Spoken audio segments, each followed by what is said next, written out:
Beneath a snow-dusted barn on a lonely Montana homestead in autumn 1886, something silent and strange was taking root, something nobody noticed until it saved lives. From the dirt road, it looked like any other weathered timber structure. Patched roof, sagging eaves, the kind you'd pass without a second thought. But under those floorboards, two horses shifted their weight, and a woman dug not for storage, not for safety but for a bedroom. And when the deadliest blizzard in Montana's history buried the territory in ice and wind, that quiet act of desperation became the only reason she and her children woke up alive. Nobody noticed what was happening beneath that barn. From the dirt road cutting through the valley, it looked like any other homestead structure, weathered timber, a peaked roof patched with tar paper, the kind of building you'd pass without a second glance. Viewed inside, beneath those floorboards were two horses and a milk cow shifted their weight.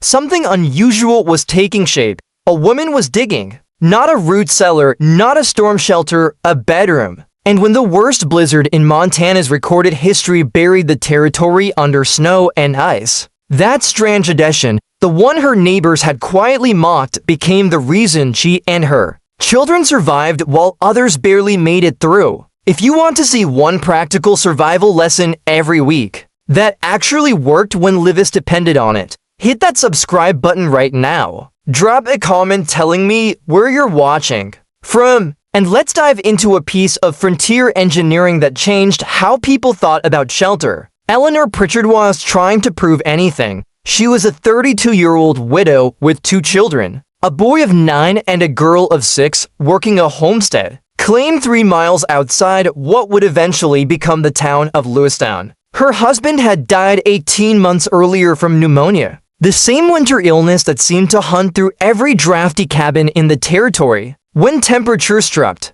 that previous winter had nearly taken her daughter to the cabin she lived in was standard for the region. Rough-hewn log walls chinked with mud and moss, a single-room layout with a sleeping loft, and a stone fireplace that it would faster than Eleanor could split it. The floor was pine planks laid directly on packed earth, and on cold mornings, frost would creep up through the gaps, spreading across the boards like white fingers. She'd wake before dawn to find ice crusted on the inside of the window glass. The children would huddle under every quilt and blanket she owned, their breath visible in the morning air, even with the fire burning through the night. Wind was the worst part. The Montana wind didn't just blow, it surged. It found every crack, every seam, every imperfect joint in the cabin walls and poured through like water. Eleanor would stuff rags into the gaps, pack moss between the logs, hang blankets against the walls, but the cold still came. It came through the floor, it came through the chinking.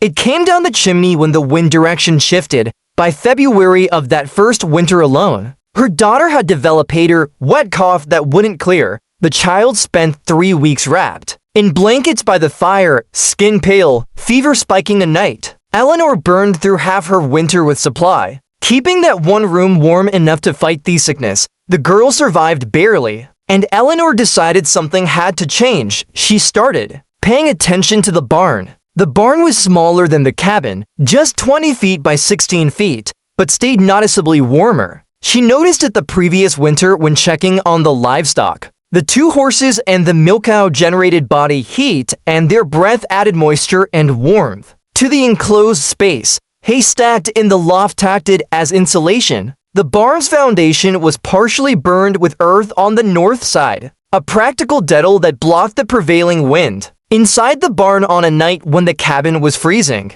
Eleanor could work without gloves. She stood there one evening in late September, listening to the horses shift in their stalls, feeling their relative warmth, and thought, what if I could sleep here, not in the barn itself? That wouldn't be proper, and the smell would be unbearable in an enclosed space, but beneath it, underground, using the barn as a roof, the livestock as a furnace, and the earth itself as insulation. It wasn't a brilliant idea, it was a desperate one, but desperation makes you practical. Eleanor began digging in nearly October, working in the mornings after feeding the animals. She chose a spot in the center of the barn, direct beneath where the hay was stacked, away from the stalls where manure would accumulate. The excavation was backbreaking work. 8 feet wide, 12 feet long, 7 feet deep. She hauled the dirt out in buckets, spreading it in low spots around the property. 3 weeks of digging, no help. No announcement to her neighbors, just quiet, methodical work. The chamber took shape slowly. Carefully, Eleanor had no formal training in building, but she'd watch her husband work and she understood the basics. Keep water out, keep wall stable, keep air moving. The excavation itself was only the beginning. For fuels, she used what was available: field stone from the creek bed, flat pieces of sandstone and limestone that could stack without mortar. She dry stacked them carefully, fitting the stones together like a puzzle, leaning them slightly inward so gravity would hold them in place. Behind the stone, she packed earth tight, creating a barrier between the chamber and the surrounding soil. The floor was trampled earth, sloped slightly toward one corner where she dug a small sump, a hole filled with gravel to catch any groundwater that might seep in. Timber framing came next. She salvaged lumber from an old shed that had collapsed the previous spring, cutting and fitting the beams to support the barn floor above. The beams ran perpendicular to the barn's existing joists, creating a ceiling for the underground room that could bear the weight of livestock, hay, and human traffic overhead. The entrance was the cleverest part: no exterior door, no obvious access point that would expose the chamber to wind or let cold air pour in. Instead, Eleanor cut a trapdoor through the barn floor itself, a 3x3 ft opening in the southwest corner of the barn, covered with planks that sat flush with the barn floor. From inside the barn, you could lift the trapdoor and descend a short ladder into the chamber below. The wind never knew it was there. Ventilation was critical. Without fresh air, the space would become suffocating. The small hearth she planned to install would smoke and carbon monoxide would accumulate. Eleanor fashioned a ventilation pipe from clay drainage tiles 8 in diameter rising from the chamber ceiling through the barn floor and out through the barn's north wall, where it disguised itself as a foundation vent. Simple, functional, invisible. For heat, she built a small corner hearth,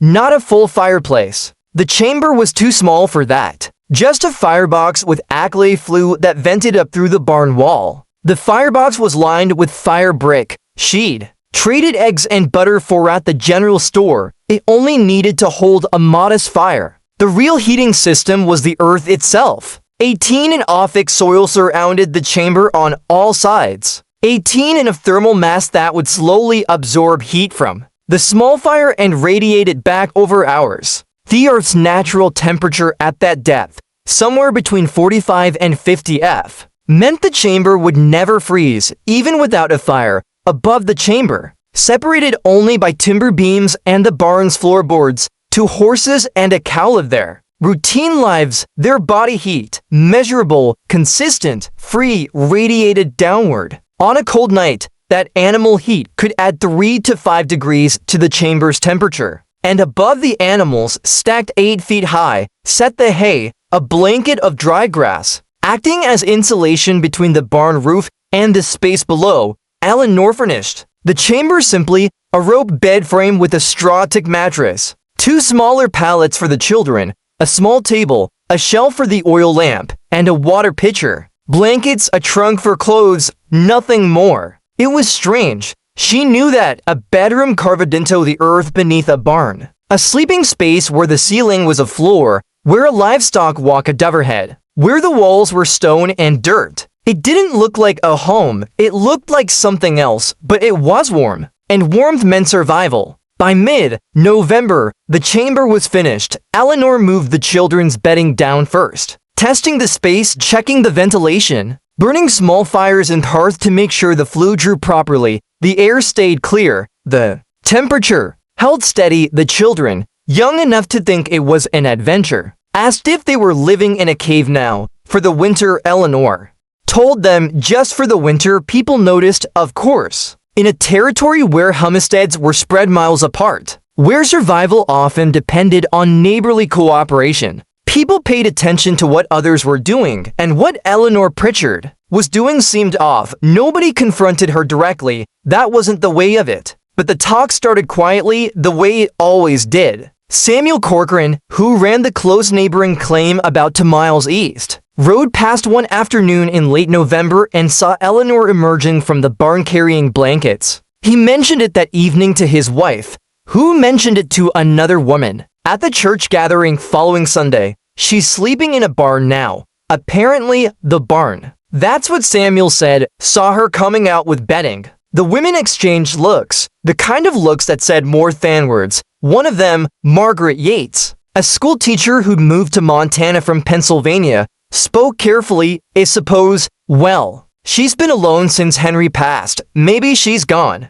A bit peculiar with the grief. Peculiar, that word made the rounds. Eleanor Pritchard's gone peculiar. When Eleanor came to town for supplies in early December, she could feel the shift, nothing overt. Noon said anything cruel to her face, but there were glances. Whispers that stopped when she approached, a certain distance in how people greeted her. At the general store, the clerk, a man named Douglas Kenny, who'd sold her the fire brick, asked, with exaggerated casualness, settling in for winter all right, Mrs. Pritchard, well enough. Eleanor replied, you've been doing some building work. Some, Douglas nodded slowly, weighing his words, ground gets awful cold this time of year. Clay soil holds water, too. Fellow I knew tried to dig a root cellar to deep one winter. Flooded out by March thaw, lost everything he'd stored. It was a warning dressed up as friendly advice. I appreciate your concern,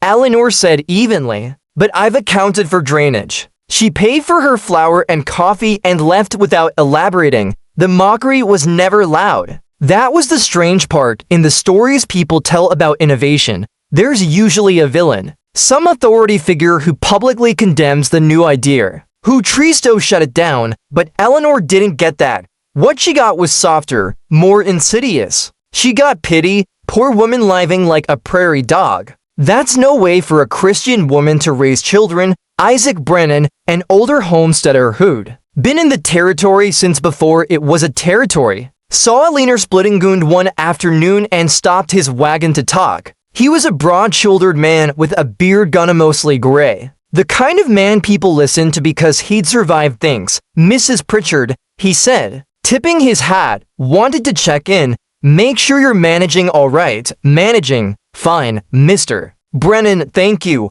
He nodded, then paused, choosing his words carefully. Heard you've been spending nights in the barn space. That true. Eleanor set down her axe. I've made sleeping arrangements beneath the barn. Yes, beneath. He repeated the word like he was testing it. You mean underground? Yes, sir. Isaac rubbed his jaw. Well, I suppose that's one approach, but I'll tell you straight. Damp ground will take a person's lungs faster than the cold will. I've seen it. See men digging too deep trying to get out of the wind and the moisture gets them. Consumption. Fever, bad way to go. The chamber's dry, Eleanor said. Stone walls, good drainage. Maybe so, maybe so. He didn't sound convinced, but winter's a hard test for that kind of setup. Ground freezes, it shifts. Water moves in ways you don't expect. I'd hate to see you and those children in a bad spot come February. It was genuine concern. She could hear that. But beneath the concern was the assumption, the belief that she'd made a mistake, that she was in over her head, that her strange solution would fail when real winter arrived. I appreciate the warning. Eleanor said, I'll be careful. Isaac tipped his hat again and drove on. The children Hardings, to her son, Daniel, came home from a neighbor's farm one afternoon and asked, Mama, are we poor? Eleanor looked up from mending a shirt. Why do you ask that? Billy Corcoran said. We live underground because we can't afford a real house. Eleanor set down her sewing. We live underground because it's warmer and uses less wood. That's smart, not poor. Daniel didn't look convinced, but he nodded. The truth was Eleanor didn't care much what people thought. She'd stopped caring about that when her husband died, and she realized survival didn't leave room for pride, but the constant undercurrent of judgment. The polite concern that was real liquidism, the questions that were really doubts, it wore on her. By the time December ended in January, cold arrived in earnest. Eleanor had stopped mentioning her living arrangements to anyone. She went to town when she needed supplies, spoke politely to neighbors when they crossed paths, and otherwise kept to herself. Let them think what they wanted. Winter would speak for itself. January 10th, 1887. The weather turned. It didn't start dramatic. No sudden storm. No black clouds rolling in like a wall. Just a slow drop in temperature. Morning frost that lingered past noon, when that picked up gradually steadily until by evening it was a constant, howling presence. The next morning the temperature was 12 F, by noon it was 6. By evening it was below zero. And then the snow started, not the light, dry snow that Montana got regularly in winter. This was different. Heavy wet flakes driven by wind that had accelerated into something vicious. That kind of storm that old-timers recognized immediately, and younger settlers only understood once they were in the middle of it. A blizzard within 6 hours. Visibility dropped to near zero. Few and howled at sustained speeds above 40 miles per hour with gusts hitting 60. Snow didn't fall so much as fly horizontally, piling into drifts that grew with terrifying drifts that buried fence posts, drifts that climbed up the sides of buildings, drifts that by the second day had buried some cabins to the roof line. The temperature kept dropping, 20 below, 30 below, 40 below zero, the kind of cold that turns breath to ice crystals before it leaves your mouth. The kind of cold that makes exposed skin go numb in under a minute. The kind of cold that kills livestock in their stalls and freezes water solid in covered buckets. Across the valley, families hunkered down. Samuel Corcoran's family huddled in their cabin with every blanket they owned piled on the children. Samuel fed the fireplace constantly, splitting wood, hauling it inside, burning it as fast as he could keep the fire going. The cabin stayed barely warm enough to prevent frostbite, maybe 35 inside at best. The windows frosted over so the Q couldn't see through them. Ice formed on the interior walls where their breath condensed and froze. His wife wrapped hot stones from the fire and cloth and put them in the children's beds, but the stones only stayed warm for an hour before turning cold again. By the second day, they'd gone through a cord and a half of wood. Samuel looked at his remaining supply, maybe 2 more cords meant to last until March, and did math with growing dread. If the storm lasted another week, they'd run out. The Brennan family had it worse. Isaac had a larger cabin, more people to heat. His wife for children ranging from 4 to 16 and his elderly father, who'd come west with them. Their fireplace wasn't efficient. Built too wide and too shallow, more for cooking than heating. They burned through wood at an alarming rate and still couldn't get the cabin above freezing. On the second night, Isaac's father started coughing, deep wet coughs that shook the old man's frame. By morning, he was feverish, shaking under blankets next to the fire. Margaret Yates, the school teacher, living alone in a small cabin attached to the schoolhouse. When the blizzard hit, she burned everything she could. Firewood first, then kindling, then the small ladder she'd used to reach her loft, then to chairs. She wrapped herself in her coat and 3 blankets, and sat as close to the fire as she could without catching her clothes of light. The cold was so penetrating, so absolute that even next to the fire, she shivered. On the third day, her chimney blocked with snow. She woke to find a cabin filled with smoke, the fire smoldering instead of burning clean. She had to choose, suffocate from smoke or freeze without the fire. She opened the door to clear smoke, and the wind ripped it from her hand, slamming it against the wall. Snow poured in. She fought the door closed, gasping, coughing, and gave upon the fire entirely. For the next 12 hours, Margaret sat in a cabin that was functionally an icebox. When neighbors checked on her for days later, they found her alive but hypothermic, bare lichens wrapped in frozen blankets. They carried her to another cabin and spent 2 days warming her back to life. Across the territory, the story was the same. Families burning furniture, children developing frostbite indoors, livestock dying in barns despite attempts to keep them warm, men frostbitten just from the 20 feet walk between house and barn to feed animals. The cold was a physical enemy, something you could fight but never fully defeat. You could only survive it hour by hour, log by log, hoping you would supply lasted longer than the storm. But in Eleanor Pritchard's barn, something different was happening, or rather, almost nothing was happening. No frantic wood splitting, no constant fire feeding, no desperate attempts to block every draft from outside. The barn looked quiet, no smoke from the clay vent pipe, no signs of struggle. Samuel Corcoran noticed on the third day he'd been checking on his own livestock when the wind died briefly, and in that moment of relative calm, he looked across the valley toward Eleanor's place. No smoke. He stared, squinting against the bright snow glare. The preacher barn was there,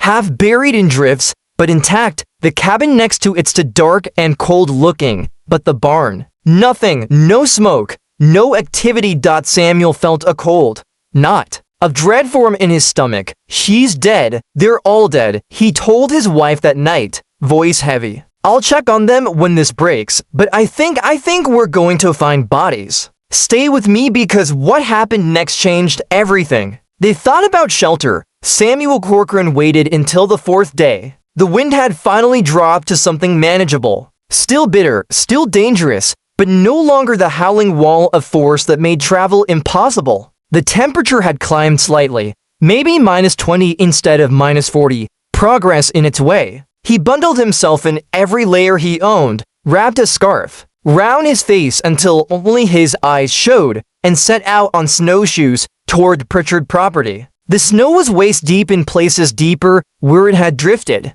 The 2-mile journey took him nearly an hour. He expected the worst, a widow and 2 children in a barn underground in the coldest weather Montana had seen in living memory. No smoke from the property in 3 days. Samuel had seen enough frontier deaths to know what that likely meant. Hypothermia, carbon monoxide if they tried to heat the space improperly, suffocation if the ventilation had failed. He approached the barn slowly, dreading what he'd find. The barn door was drifted shut, but not buried. Samuel cleared enough snow to pull it open and stepped inside. The interior was dark, cold, but noticeably warmer than outside. The 2 horses and the cow stood in their stalls, calm, well-fed. They had been pulled down from the loft recently. He could see fresh pieces scattered on the floor. Someone had been caring for the animals. Then he heard it, a child's voice, muffled but clear, coming from beneath his feet.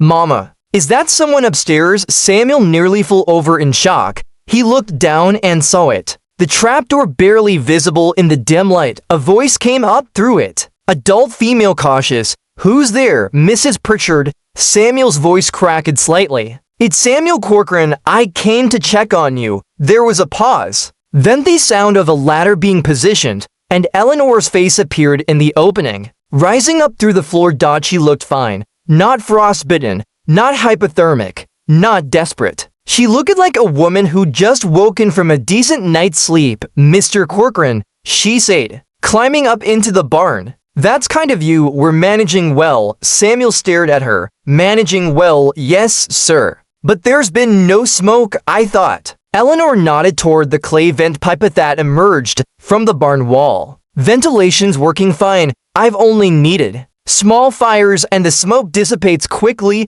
Did on a wastewood. Keeping a fire burning for no reason. Samuel tried to process this. You've been comfortable. The children are sleeping now. Would you like to see? She gestured to the trap door, and after a moment's hesitation, Samuel descended. The temperature change was immediate and startling. The barn above had been cold, maybe 20. The chamber below was warm. Not blazing hot, not uncomfortable as to, but genuinely noticeably warm. Warm enough that Samuel could feel his face start to thaw. Warm enough that his fingers, numb from the walk, began to tingle back to life. He pulled down his scarf and looked around. The space was small, stone-walled, lit by a single oil lamp. The 2 children slept on pallets against one wall, covered by blankets, but not the desperate pile of every blanket a family owned. Just sleeping, normal sleeping. Eleanor's breath wasn't visible in the air. Samuel's had been visible in his own cabin with a fire roaring.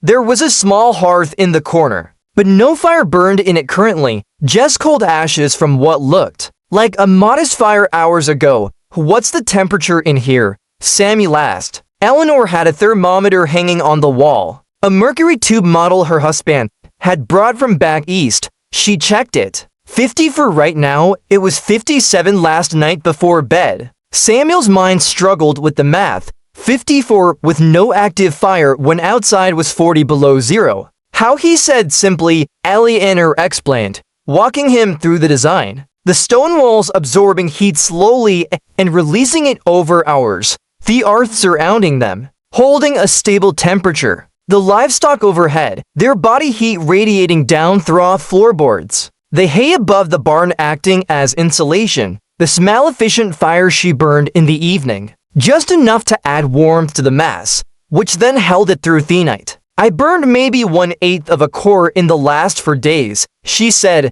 just evening. Fires for a few hours, the rest of the time, the earth holds the warmth. Samuel did rough mental calculation. His family had burned nearly to full cords in the same period and had barely stayed above freezing. 8 times less wood, 20 warmer, and you sleep through the night, he asked. Don't wake to feed the fire, haven't needed to. The temperature doesn't drop fast enough to matter. By morning, it's usually still above 50. Samuel sat down in the edge of Eleanor's rope bed, trying to absorb this above freezing all night without tending the fire in his cabin. If the fire died for more than 2 hours, they'd wake to ice forming inside. The children, he said, they're not sick, not too cold. Eleanor smiled slightly. Daniel had a cold 2 weeks ago. Regular winter cold, nothing serious. Cleared up in a few days. Sarah's been healthy all season, better than last winter by far. Better than last winter in the cabin, her daughter had nearly died of pneumonia. Samuel climbed back up to the barn, Eleanor following. He stood there in the cold barn space, looking at the trap door, the vent pipe, the hay overhead, trying to match what he'd seen with what he'd expected. He'd expected death. He'd found warmth. Mrs. Pritchard, he said slowly, this is remarkable. Eleanor shrugged. It's practical, that's all. No, Samuel said, shaking his head. This is more than practical. This is, he paused, searching for the right word. This is smart. This is engineering. Eleanor didn't respond, but Samuel saw something in her expression. Not pride, exactly, relief. Maybe the relief of being understood instead of mocked. People need to know about this, Samuel said. People thought he was crazy, Eleanor pointed out. People were wrong. Samuel left 20 minutes later, trudging back through the snow to his own frigid cabin.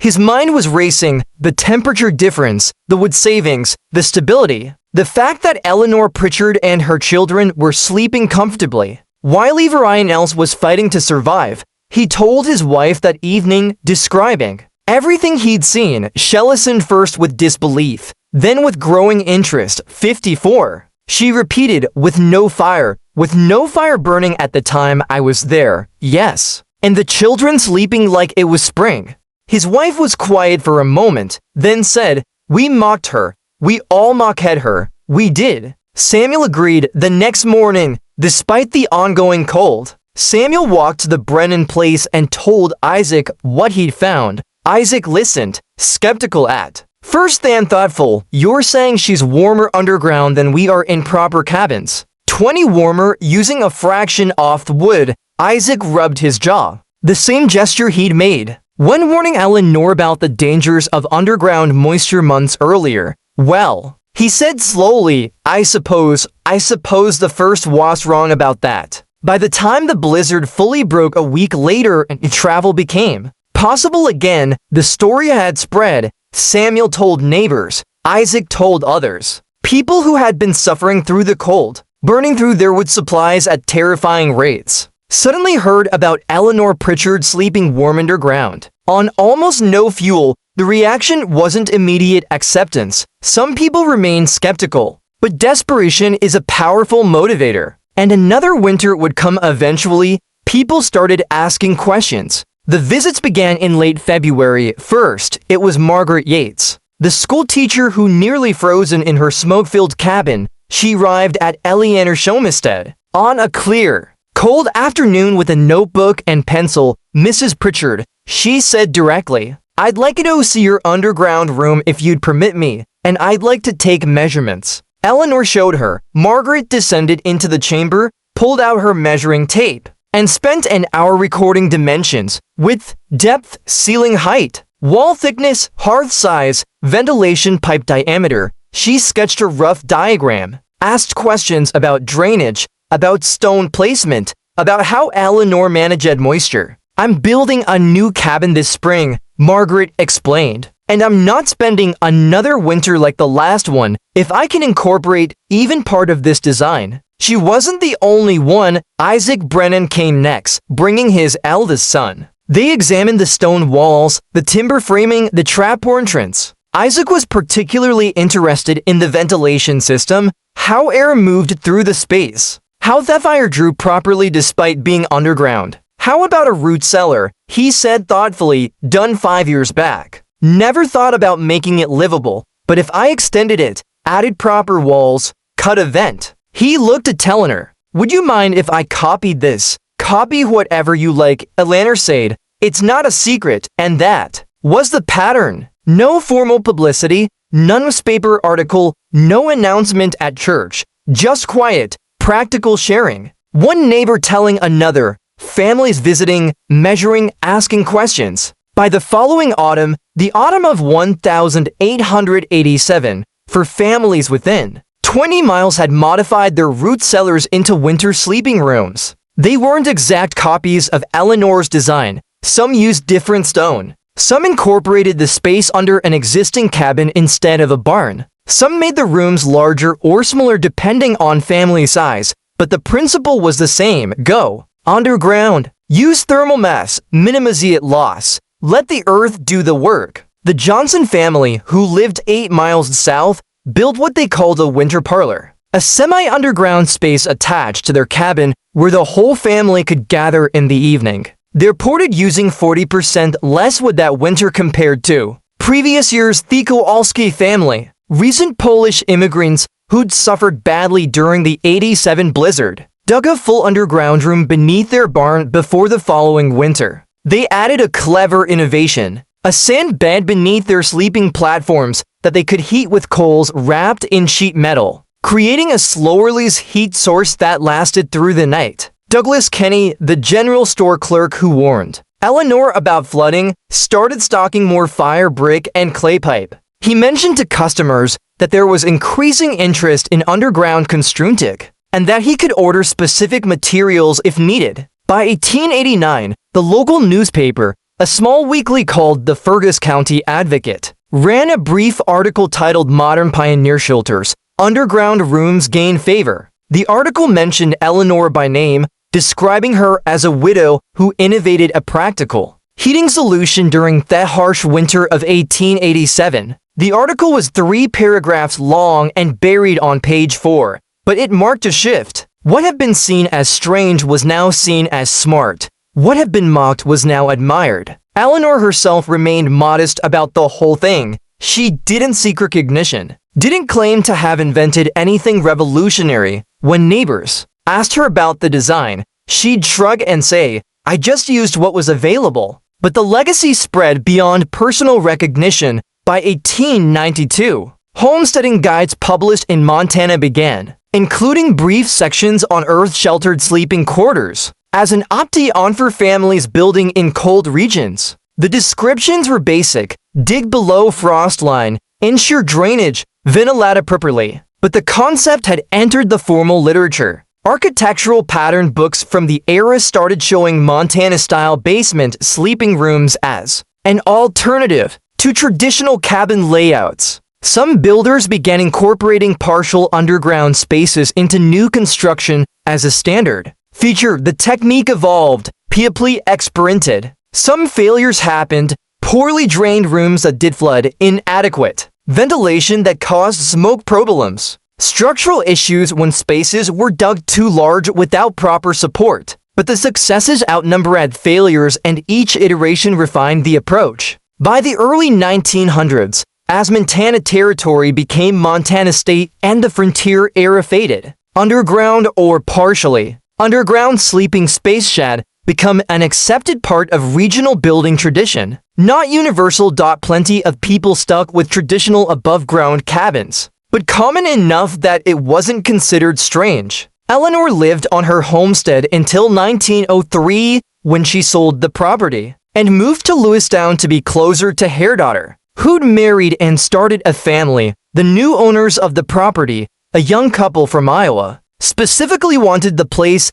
because of the famous underground room. They kept using it every winter for the next 20 years. Daniel, Eleanor's son, eventually built his own homestead 30 miles west. He incorporated a partial underground room in his design, though he modified it, making it larger, adding windows satintolite wells, using concrete instead of stone for the walls. He told people it was his mother's design modernized. Sarah, the daughter who nearly died of pneumonia in the cabin, grew up healthy. She became a school teacher like Margaret Yates, and in her classroom, she kept a diagram of the underground room on the wall. When students asked about it, she'd tell them the story, how her mother had been mocked for digging, how the blizzard had proved the design, how warmth and survival so many mesh required thinking differently. The phrase that people remembered, the phrase that eventually got associated with Eleanor's story, wasn't anything Eleanor herself had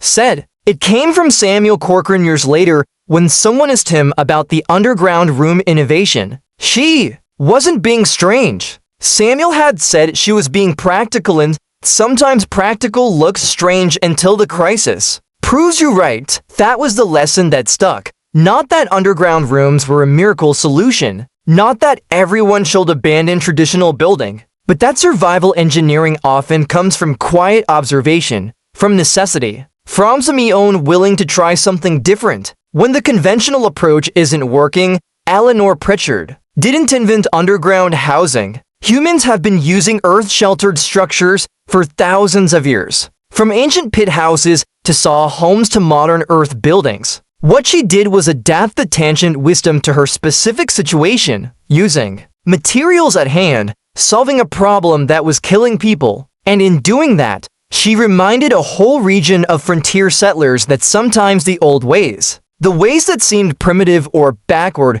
were actually the ways that worked best. The earth is a battery. It stores heat. It moderates temperature. It protects against wind. All you have to do is use it. That was Eleanor's contribution. Not a grand invention, but a practical demonstration. A proof that when you stop worrying about what looks proper and start focusing on what works, you can survive conditions that would otherwise kill you. The underground room beneath that Montana barn wasn't just a shelter. It was a lesson, and like all good lessons, it spread quietly, person to person, winter by winter, until it became part of how people thought about survival today. Earth-sheltered housing is a recognized field in sustainability. Modern engineers use sophisticated software to model thermal mass performance, calculate R values, and optimize underground construction. But the fundamental principle, the one Eleanor Pritchard demonstrated in 1886,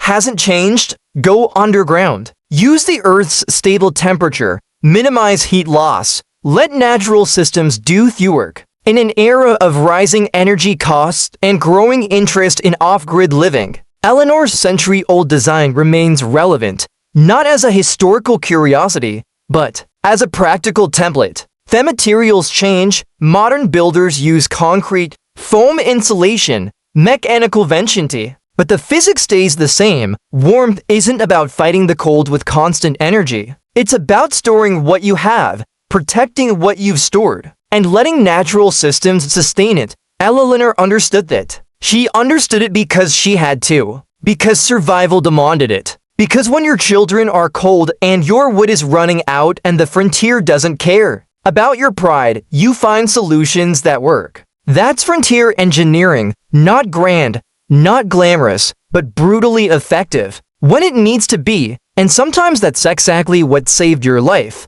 Where are you watching from? And what's the coldest winter you've ever faced? Drop a comment below. I read everyone, and your stories matter. If this kind of practical frontier wisdom speaks to you, hit subscribe. Every week I bring you one more technique that worked when lives depended on it. Real history, real engineering, real survival. Thanks for watching. Stay warm out there. Educational note. This video presents strictly inspired reconstructions for educational and storytelling Purposes, characters, names, and specific events are fictional, while the techniques, concepts, and principles discussed are based on real historical practice and well-established physical or practical knowledge. Any modern application should be evaluated according to current standards, safety guidelines, and applicable laws or regulations. This content is educational in nature and does not constitute professional, technical, or legal advice.